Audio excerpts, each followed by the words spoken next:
I took a leave, which I will do. I think the second time in my career. For how long? For how long? I'm mulling about it kasi syempre for approval of the Chief PNP, and I'm planning to use the maximum leave authorized, yung my vacation leave, my service leave, my... Sir, bakit ngayon lang? Nagkataon lang. Obviously, I need the time. I need the time off. So, wala nga akong sama ng loob. And I'm a good soldier. Kung may order, I just follow it. I have a statement from our department. The palace affirms that President Ferdinand Marcos Jr. has made the difficult but necessary decision to relieve PNP Chief Police General Nicolas Torre III of his duties. The President believes that his national security apparatus must always work within the framework of the law. With the recent developments, the President was presented with the facts, and he determined that the best course of action is to uphold the role of NAPOCOM as it was intended by law. As part of this resolution, the President decided to relieve Police General Torre. This was not an easy choice, but it was made in the national interest. The President is committed to ensuring a unified direction and collaboration across all areas in his cabinet, particularly those responsible for delivering security, peace, and order. The President expresses his thanks and gratitude to Police General Torre, as his brief tenure brought new life and energy into the PNP. Nevertheless, the mission must continue. The Filipinos must be safe. To this end, the President has directed the incoming PNP Chief, General Nartates, together with the Secretary of the Interior Local Government, to present within 1 month a comprehensive citizen security strategy focused on increasing police presence throughout the country and ensuring that every Filipino feels secure in their communities. That's all. Thank you very much. Thank you so much, Secretary. So we will now start with the questions. I remind everyone to only ask 2 questions each so that it can be orderly po. So first, here is Ms. Leia Ilagan from UNTV. Thank you. Good morning. Good morning. SILG. Good morning, sirs. Sir, can you enlighten us kung ano yung ibig sabihin ng difficult but necessary? The President is very fond of General Torre. In his brief tenure as chief and even before that as CIDG, the President and General Torre have had a wonderful and productive relationship. However, there comes a crossroads in a President's decision-making that he has to make the tough but necessary decisions to push his agenda forward. Sir, itatanong ko yung tanong din ng marami. Ano yung reason bakit inalis po si General Torre? Precisely because we are a country of laws and not of men, that the institutions must be larger than the people who run it. And in this case, the President saw it necessary that the institution of the PNP and the NAPOCOM be upheld as according to the spirit of the law as it was created. Sir, may connection ba ito doon sa... Ito na yan. Follow up na lang, sir. Okay. Last na, sorry. Sir, para lang mabuo yung storya. Sir, may connection ba ito doon sa nakaraang resolution ng NAPOLCOM na hindi po nasunod, parang hindi naglabas o hindi na sunod ni General Torre? Yung NAPOLCOM resolution ng mga reshuffle ng mga opisyal? That, among other things, is part of the consideration of the President. Okay. Thank you, Ms. Leia. Thank you, sir. Third, Ann Malonzo from Sunstar. Sir, good morning. Sir, yes. So, my first question, saan na po ngayon ang i-assign si General Torre? And what will happen, sir? Kasi nasa kanya yung 4-star. Yes, that issue, General Torre has been informed of his relief.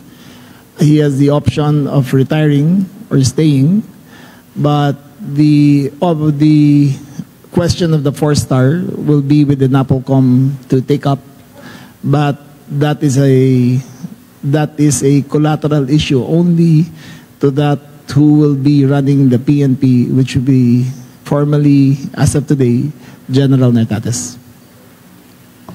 Any words, nag-usap na po kayo ni General Torre about this matter, sir? I have tried to get in touch with him. I made 5 phone calls last night. I think he was in a dinner, but he was duly informed, properly informed of the decision of the President. Okay. Ma'am, last, hindi kayo sinagot, sir? Hindi kayo sinagot ni General Torre? We have our own forms of communication, and he did acknowledge. Thank you, Mr. Mark Makalalad of DZBB. Ay, Secretary, good morning. Obviously, yung pag-relieve kay Chief PNP, unpopular decision, dahil nagkaroon ng conflict previously sa resolution ng NAPOLCOM and the PNP. Hindi po napatupad yung order. So, how do you intend to manage the public's perception na yung leadership ng PNP ngayon is stable sa kabila ng pagpapalit ng leadership stable? And yes. Wala po itong bahid ng politika. That is precisely why we are doing this, because we want to take politics out of the equation. When you have issues arising, you must resolve it according to the rules of the institution, and that's what we are doing. This is not a popularity contest.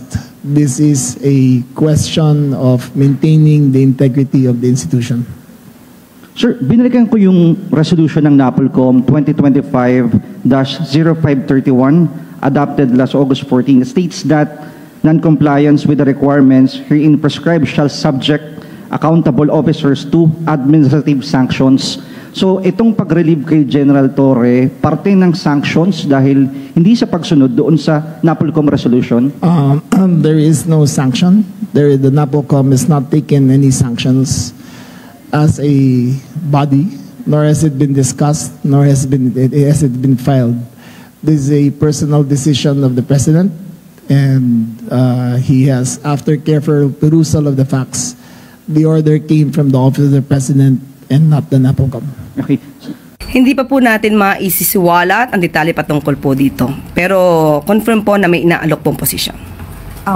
But may we know the reason or what convinced the President to relieve General Torre as PNP Chief? We all know na nagkaroon po sila ng issues between NAPOLCOM and General Torre. But what really convinced the President to remove him? Maliwanag lang po siguro ang pagkakasabi ni Secretary John Vic Rimulya kahapon at mayroon mga issues na hindi na pagkasunduan at we just have to respect the wisdom of the President on this matter.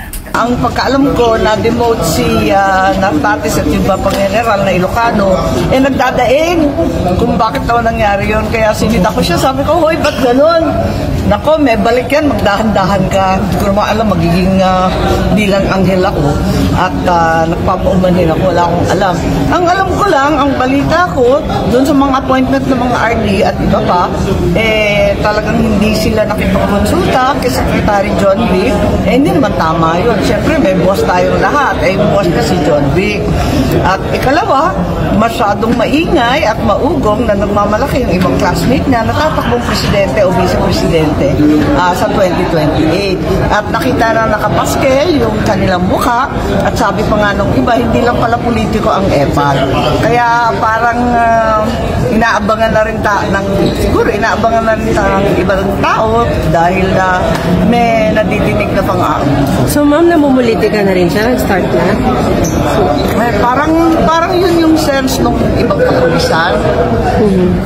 May naririnig lang ako. Yun ang dahilan, you think, ma'am? Hindi ko alam kung ano yung dahilan. Ang alam ko lang na nagkaroon ng order tungkol sa mga appointment na naiiba yung kay SILG. Hindi naman maaring gano'n. Dapat naman talagang magkasundo sila. Nakakahiya naging publiko pa yung alitan nila. Hindi tama yun. You find it disturbing yung parang sabi niyo, ma'am, pamumuliti ka po ni General Torre? Ewan ko kung anong marathon yung tinatakbuhan nila. Marami sila masyado. Well, I have to be clear about it. Galit ako sa kanya, sa ginawa niya kay Pastor Apollo Kibuloy at kay President Duterte.